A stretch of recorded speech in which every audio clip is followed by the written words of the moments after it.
Get on a roll on reading, and right now I'm on one of those. So, the happy time. In 1981, my good friend from high school and later province town, Sam G, became the chef de cuisine of Work Progress, a once trendy restaurant on Spring Street in Soho. The place had fallen on hard times. It was now under new ownership, and Sammy, one of us, was in charge of putting the kitchen together. It was what a lot of us had been waiting for, our own thing, and the call went out to all our old cronies. From Provincetown came Dimitri, finally enticed from off-season exile at the tip of the Cape by excited promises of culinary history in the making. I would share sous chef responsibilities with my mentor. From West Village saloons, we recruited every young, pot-smoking, head-banging hooligan we'd ever worked with, filling their heads with dreams of glory. We're forming like a rock and roll band, man, an all-star group of culinary superstars, kind of like Blind Faith. We're going to tear a new asshole into the New York restaurant scene.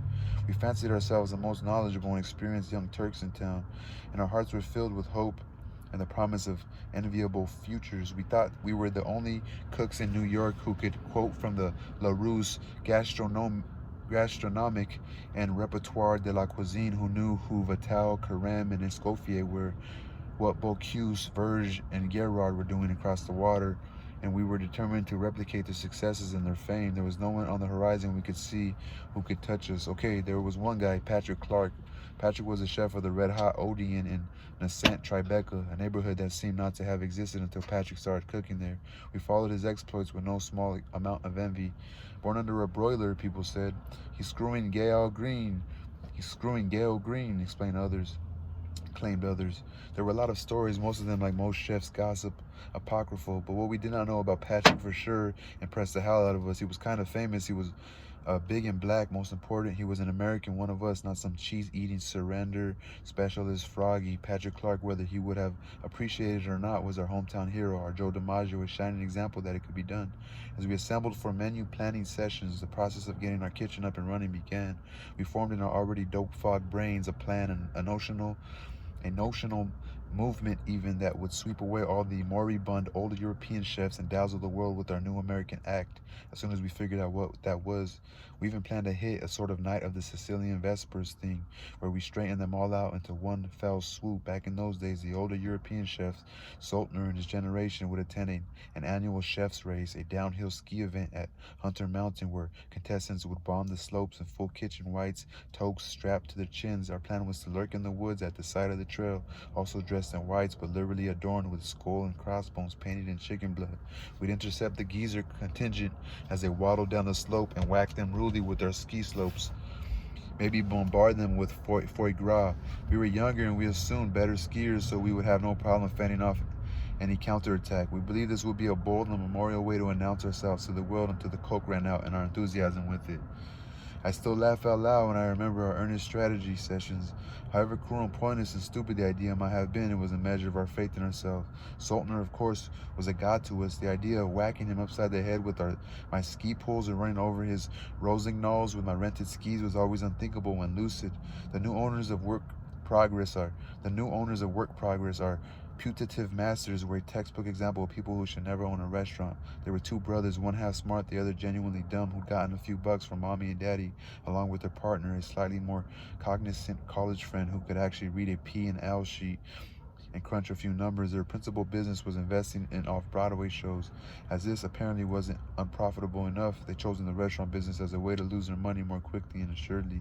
From the get-go, Sammy, Dimitri, and I managed to intimidate the partners right out of their own restaurant. At every suggestion from this novice triumvirate, we snort with contempt, roll our eyes with world-weary derision, and shoot down whatever outrage, be it tablecloths, flatware, or menu items, they come up with.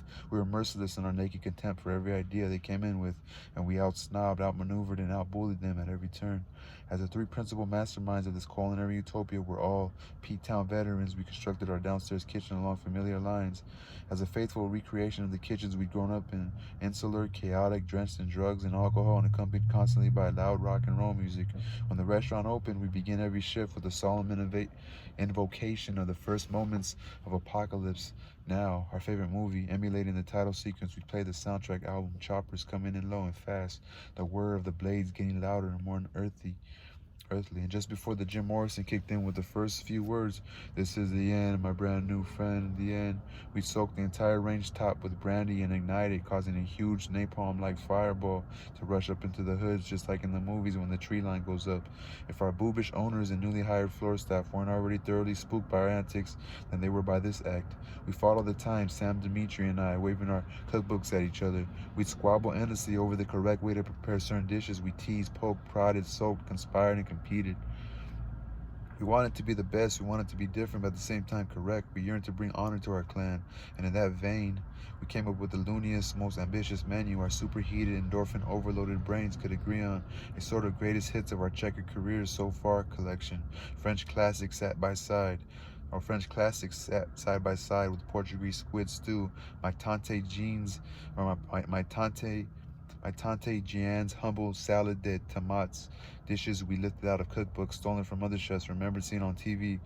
There were wild fleet oysters on the half-shell, oysters Mitchum in honor of Howard. There was a pasta dish from Mario's, a sort of tagliarini with trail mix and anchovies, as I recall.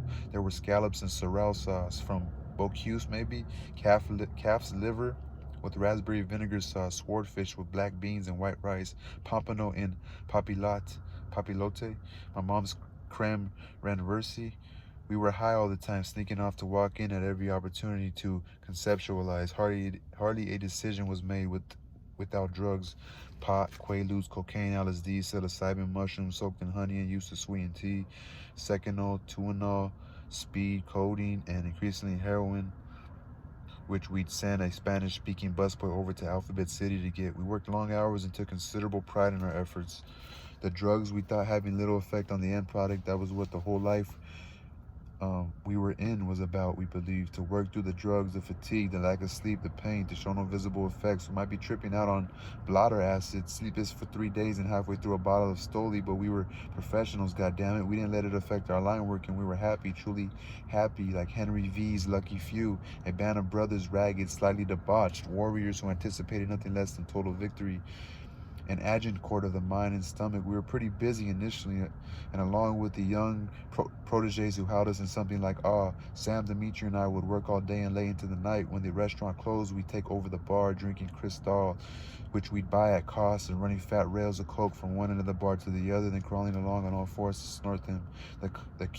The cuter and more degenerate members of the floor staff would hang with us, so there was a lot of humping in the dry goods area and on the banquettes. 50-pound flour sacks being popular staging areas for after-work copulation. We'd bribe the doorman and security people of all the local nightclubs and rock and roll venues with steak sandwiches and free snacks, so that after we finished with our pleasures at the work progress bar, we'd bounce around from club to club without waiting on line or paying admission. A squadron of punk rocker, junkie guitar heroes ate for free at work progress, so we got free tickets and backstage passes to the Mud Club. CBGB, we got free tickets and backstage passes to the Mud Club. CBGB, Tier 3, Hurrah, Club 57, and so on. And when the clubs closed, it was off to after hours, where we drink and do more drugs until weather permitting. We hit the 7 o'clock train to Long Beach. We finished the last of our smack on the train, then pass out on the beach. Whichever one of us woke from the nod would roll the others over to avoid an uneven burn. When we finally arrived back at work, sand in our hair, we looked tan, rested, and ready. We considered ourselves a tribe. As such, we had a number of unusual customs, rituals, and practices all our own. If you cut yourself in the work progress kitchen, tradition called for maximum spillage and dispersion of blood. One squeezed the wound till it ran freely, then hurled great gouts of red spray on the jackets and aprons and comrades. We love blood in our kitchen. If you dinged yourself badly, it was no disgrace. We'd stencil a little cutout shape of a chef knife under your station to commemorate the event. After a while, you have a little roll of these things like a fighter pilot. The house cat, a mouse killer, got her own stencil, a tiny mouse shape sprayed on the wall by her water bowl, signifying her confirmed kills. The party cooks and favored waiters on their last day of employment were invited to nail their grotty work shoes to a wall of fame by Sammy's cellar office. As time went on, row after row of moldering work boots, shoes, and sneakers were pounded into the wall, a somewhat grim reminder of departed friends on slow nights, and there were disconcertingly a growing number of these. We'd have fun with food color and sweet dough. Dimitri, it turned out, was remarkably adept at crafting lifelike fingers, toes, and sexual organs from basic ingredients. He'd fashioned frightening, realistic severed thumbs, skin rudely shredded at one, bone fragments made from leek white projecting from the wound. And we'd leave these things around for unsuspecting waiters and managers to find. A waiter would open a reach-in, and in the morning to find a leaking torn fingertip, band-aid still attached, pinioned to a slice of Wonder Bread with a frilled toothpick. A floor manager would be called down to the kitchen in the middle of dinner shift to find one of us standing by a bloody cutting board, red smeared side towel wrapped around a hand, and as they approached, one of Dimitri's grisly fingers would drop onto his foot. We experimented constantly, finding to our delight that not only did the sweet dough look like flesh when shaped and colored correctly, but it drew flies like the real thing. Left overnight at room temperature, Dimitri's fake digits could develop into a truly horrifying spectacle. Eventually, when my member of the staff was thoroughly inured to the sight of a severed, fly-covered penis in the urinal, or finding a bloody finger in his apron pocket, we moved on to even greater atrocities. One night, with his full cooperation, we stripped Dimitri naked, spattered and filled his ears, nose, and mouth with stage blood, and wrapped him in saran wrap before helping him into a chest freezer in the dark rear storage area of the restaurant, his limbs arranged in an unnaturally contorted pose, as if he'd been rudely dumped there post-mortem. We then called the manager on the intercom, asking first if he'd seen Dimitri. We hadn't seen him in hours, we explained, and we were worried. Then we asked the poor bastard if he'd be kind enough to grab a box of shrimp out of the freezer for us, as we were short-handed.